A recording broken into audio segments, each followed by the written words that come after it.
तो चलिए बढ़ते हैं आज की कहानी की ओर। दोस्तों, ये घटना सन 2010 की है, जब मैं कार मैकेनिक था। ऐसे एक रात मुझे काम करते करते काफ़ी समय बीत गया और जब मैं गैरेज बंद करके मौली चौक से ऑटो पकड़कर स्टेशन पहुंचा तो फिर जो मेरे साथ हुआ उसे सुनकर आप सभी की भी रूह कपकपा जाएगी। तो चलिए जानते मेरे साथ घटी ये खौफनाक घटना। दोस्तों, मेरा नाम वासुदेव है। मैं पेशे से एक कार मैकेनिक हूँ। ऐसे एक दिन जब मैं काम कर रहा था कि तभी गैरेज के बड़े मालिक आए। उन्हें अपने पास आता हुआ देखकर मैंने कहा कि क्या हुआ मालिक? जिस पर उन्होंने बताया कि मेरे बहुत ही पुराने दोस्त की कार आ रही है। उस कार में कुछ खराबी आ गई है और उसी को चेक करके कल सुबह तक ठीक कर भेज देना है। वो मुझे इतना बोलकर वहां से चले गए।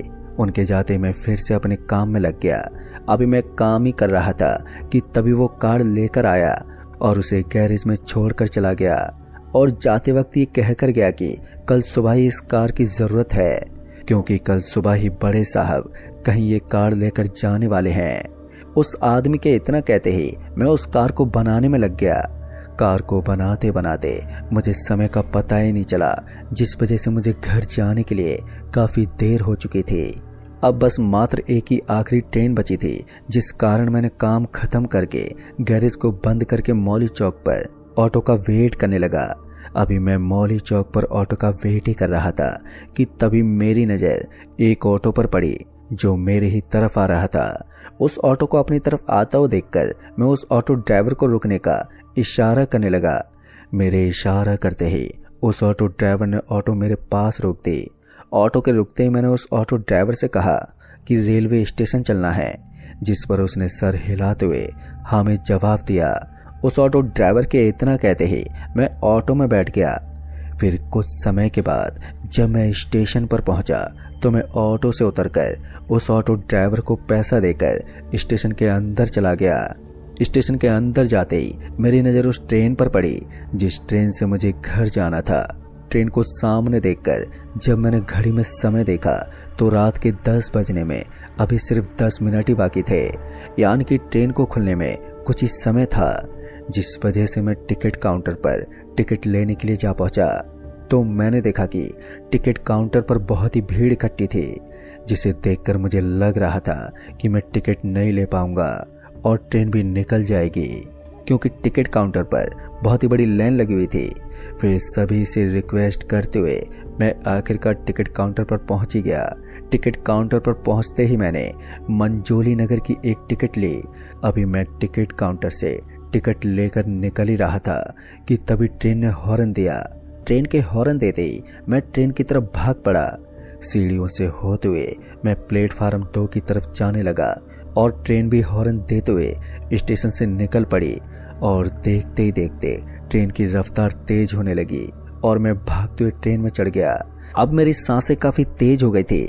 लंबी लंबी सांस लेने के बाद मैंने खुद को शांत किया और फिर शांत करते हुए और फिर मैं अपने आप को शांत करते हुए एक सीट की तरफ जाने लगा तो मुझे खिड़की के पास वाली एक सीट खाली दिखाई पड़ी। मैं उस सीट पर जाकर बैठ गया, पर मेरे ही सामने एक बूढ़ी औरत बैठी हुई थी जो मुझे ही एकटक देखने लगी। उस बूढ़ी औरत को अपनी तरफ देखता हुआ देखकर मैं खिड़की से बाहर की ओर देखने लगा। खिड़की से आती हुई ठंडी हवाएं मुझे एक अलग ही सुकून दे रही थी कि तभी मेरी नज़र उस बूढ़ी औरत की तरफ गई तो वो बूढ़ी औरत अभी भी मुझे एकटक देखे जा रही थी। उस बूढ़ी औरत को ऐसे देखकर मैं उस बूढ़ी औरत से बोलने वाला था कि तभी वो बूढ़ी औरत सीट से उठकर चली गई। उस बूढ़ी औरत के जाते ही मैं फिर से खिड़की की तरफ देखने लगा। आज काफ़ी काम करने की वजह से मुझे थकान भी महसूस हो रही थी, जिस वजह से मेरी आँख कब लग गई मुझे कुछ भी पता ही नहीं चला। फिर कुछ समय के बाद जब मेरी आँख खुली तो मैंने देखा कि चारों तरफ अंधेरा ही अंधेरा था। आंखों के सामने कुछ भी दिखाई नहीं दे रहा था, जिस वजह से मुझे कुछ भी समझ में नहीं आ रहा था कि मैं आखिर हूँ कहाँ पर, और ना ही ट्रेन चलने की मुझे आवाज़ आ रही थी। और मैं आवाज़ देते हुए आगे की तरफ बढ़ने लगा कि तभी मेरा किसी से पाँव टकरा गया। टकराने की वजह से मैं वहीं पर नीचे गिर पड़ा। गिरते ही जब मैंने उस ओर हाथ फेरा तो किसी इंसान की बॉडी पड़ी हुई थी जिसमें कोई भी हलचल नहीं हो रही थी। अब ये देखकर मैं डर से पीछे की तरफ खिसकने लगा।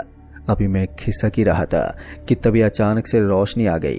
रोशनी के आते ही फिर से जो मैंने देखा उसे देखकर तो मेरा शरीर एक पल के लिए सुन्न पड़ गया और डर से मेरे हाथ पैर कँपाने लगे। दोस्तों, दरअसल मैंने देखा कि अब मैं एक बस में हूँ और वो बस पूरी तरह से खाली है और वो कहीं रोड के बगल में खड़ी थी। और सबसे हैरान की बात तो ये थी कि मैं ट्रेन में जिस सीट पर बैठा हुआ था उसी सीट के सामने ये बूढ़ी औरत मुझे एकटक ही देखे जा रही थी और अब वो यहाँ पर मरी हुई पड़ी थी। अब ये सब देखकर मुझे समझ में नहीं आ रहा था कि मैं तो ट्रेन में था, फिर मैं यहाँ पर कैसे आ गया। ये सब देखकर मुझे बहुत ही डर लग रहा था और अभी मैं डरा से मैं यही सोच ही रहा था कि तभी मेरी नज़र उस बूढ़ी औरत की आंखों पर गई तो उसे देखकर मेरे दिल की धड़कनें अब बहुत ही तेज हो गईं। दरअसल मैंने देखा कि जो बूढ़ी औरत मूर्छित पड़ी थी कि तभी अचानक से उसकी आंखें खुल गईं और उसकी आंखें सफ़ेद थी और साथ ही उस बूढ़ी औरत के बाल भी बहुत ही लंबे लंबे थे। ये सब देखकर मेरे रोंगटे खड़े हो गए और डर से मेरे हाथ पैर थरथरा कर कांपने लगे। अभी मैं डरा से मैं उस बूढ़ी औरत को ही देख रहा था कि तभी अचानक से वो बूढ़ी औरत खड़ी हो गई। उसके खड़े होते ही वो मेरी तरफ आने लगी। उसे अपनी तरफ आता हुआ देखकर मैं पीछे की तरफ हटने लगा। उस बूढ़ी औरत का ये भयानक रूप देखकर किसी की भी रूह कँपा जाए। अभी मैं डरा सहमा पीछे की तरफ बढ़ ही रहा था कि तभी अचानक से वो बूढ़ी औरत गायब हो गई। उसे गायब होता हुआ देखकर मैं बस के चारों तरफ घूमकर देखने लगा, पर वो बूढ़ी औरत मुझे कहीं भी नजर नहीं आ रही थी। और जब मुझे वो कहीं भी नजर नहीं आई तो मैं बस से बाहर निकलने की कोशिश करने लगा, पर बस का गेट खुल ही नहीं रहा था। गेट को खोलने की मैंने बहुत ही कोशिश की पर गेट खुला ही नहीं। तो मैंने बस के खिड़की के कांच को तोड़ना ही ठीक समझा और मैं उस कांच को तोड़ने की कोशिश करने लगा, पर उस बस के खिड़की के कांच भी टूट ही नहीं रहे थे। मानो वो कांच नहीं बल्कि कोई पत्थर की दीवार हो और मैं थोड़ी सी भी कोई खरोंच भी नहीं आई। मेरे लाख कोशिश करने के बाद भी मैं खिड़की के कांच को नहीं तोड़ पाया और ना ही मैं बस के दरवाजे को खोल पाया। दोस्तों, अब मैं परेशान होकर बस के एक सीट पर बैठ गया कि तभी मेरी नज़र खिड़की से बाहर की तरफ एक आदमी पर गई जो बस की तरफ ही आ रहा था। उसे अपनी तरफ आता हुआ देखकर मैं उसे आवाज़ देकर बुलाने लगा। मैं चीखता चिल्लाता रहा पर वो मेरी आवाज़ सुन ही नहीं रहा था। फिर मुझे लगा कि बस चारों तरफ से बंद होने की वजह से मेरी आवाज़ उस आदमी तक पहुंच ही नहीं रही होगी कि तभी वो आदमी बस के बगल से होते हुए आगे की तरफ निकल गया और मैं बस के अंदर हाथ पैर पटकता रहा, पर मैं कुछ भी नहीं कर पाया और मैं फिर से उसी सीट पर बैठ गया। अब मेरे सारे पैतरे फेल हो गए थे। मैंने सब कुछ करके देख लिया था जिससे मैं यहाँ से बाहर निकल सकूं, पर मैं नाकाम ही रहा। अब तो मेरा मरना तय था क्योंकि यहाँ से बाहर निकलने का कोई भी रास्ता ही नहीं था। देखने में तो ये बस थी पर शायद ये कुछ और ही था जो मुझे दिखाई नहीं दे रहा था। यही सब सोचते हुए मैं उस सीट पर बैठा हुआ था कि तभी किसी ने मेरे कंधे पर हाथ रखा और कंधे पर हाथ देखकर मेरे शरीर में तो सनसनी सी मच गई और डर से मेरा बुरा हाल होने लगा और न ही मेरी इतनी हिम्मत हो रही थी कि मैं एक बार पीछे की तरफ पलट कर देख लूं। और जब डरते हुए मैंने पीछे की तरफ देखा तो पीछे कोई भी नहीं दिखा। ये देखकर मैं हैरान हो गया कि अभी मैंने जो हाथ देखा था आखिर वो था किसका। यही सब सोचते हुए जब मैंने सामने की ओर देखा तो वही बूढ़ी औरत थी जो मेरे आगे वाली सीट पर बैठी हुई थी। अब ये मंजर देखकर मेरे रोम रोम खड़े हो गए थे और डर से अब मेरे दिल की धड़कनें बहुत ही ज़्यादा तेज हो गई थी और ये देखकर मेरी आंखों की पलकें अब झपक ही नहीं रही थी। और जैसे मैंने उस सीट से उठकर भागने की सोची पर मैं उस सीट से टस से मस ही नहीं हो पा रहा था, मानो मैं उस सीट पर जम सा गया था। अभी मैं डरा से मैं उसे ही देख रहा था कि तभी उस बूढ़ी औरत ने अपने धड़ को मेरी तरफ घुमा लिया और तभी बस अचानक से जमीन के अंदर धंसने लगी। बस को जमीन के अंदर जाते हुए देखकर मुझे कुछ भी समझ में नहीं आ रहा था कि मैं अब करूं तो करूं क्या। और देखते ही देखते वो बस जमीन के अंदर आधी धंस गई और मैं उस सीट से उठने की बार बार कोशिश करता रहा पर मैं इधर से उधर हिल तक नहीं पाया और मेरे पास बैठी वो बूढ़ी औरत हंसे जा रही थी।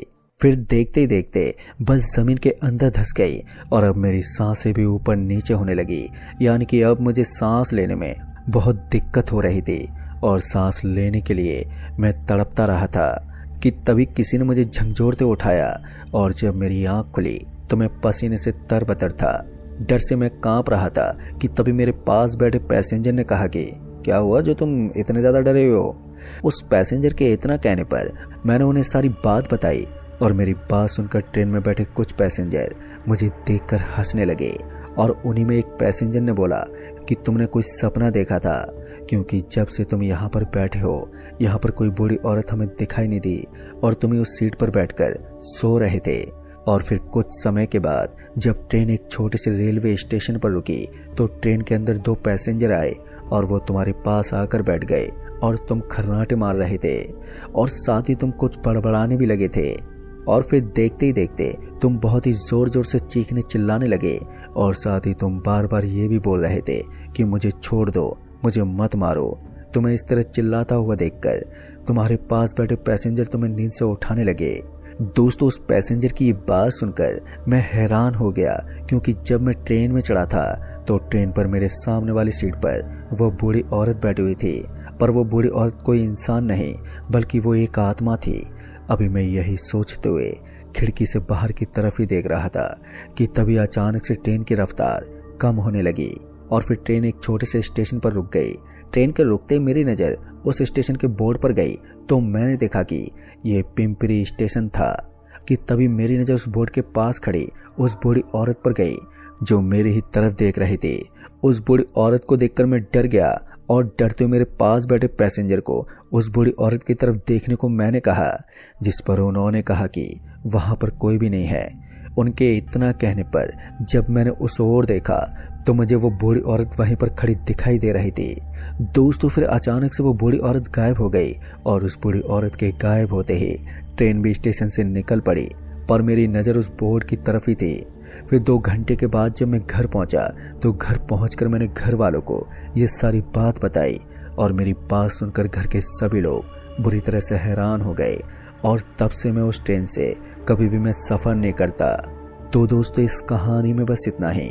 कहानी आपको पसंद आई हो तो वीडियो को लाइक शेयर कमेंट ज़रूर कर दें और साथ ही चैनल पर नए हैं तो चैनल को भी सब्सक्राइब ज़रूर कर दें। जल्द ही मिलूंगा ऐसी ही डरावनी कहानी के साथ। तब तक के लिए बाय एंड टेक केयर।